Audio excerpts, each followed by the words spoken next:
حقیقی خدا اور زندہ خدا تو صرف اسلام کا خدا ہے، جس نے اپنی طرف آنے والوں کو راستہ دکھانے کا اعلان فرمایا ہے، ایک قدم بڑھنے والوں کو کئی قدم بڑھ کر ہاتھ پکڑنے کا اعلان فرمایا ہے، اپنی پناہ میں لینے کا اعلان فرمایا ہے۔ بس ان حالات میں ہمیں جہاں اپنے آپ کو سنوارنے کی ضرورت ہے،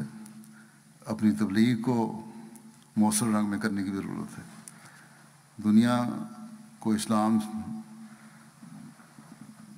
کے بارے میں پہلے سے بڑھ کر متعارف کرانے کی ضرورت ہے، اور پھر ہر احمدی کو یہ کوشش کرنی چاہیے کہ دنیا کو بتائے کہ اگر اپنی بقا چاہتے ہو تو اپنے پیدا کرنے والے خدا کو پہچانو، اگر اپنے بہتر انجام چاہتے ہو تو اپنے پیدا کرنے والے خدا کو پہچانو، کہ آخری زندگی کا انجام جو ہے وہی اصل انجام ہے، اس کے ساتھ کسی کو شریک نہ ٹھہراؤ اور اس کی مخلوق کے حق ادا کرو۔ بس یہ ہمیشہ کوشش کرنی چاہیے، اللہ تعالیٰ اس کی توفیق بھی ہر ایک کو عطا فرمائے۔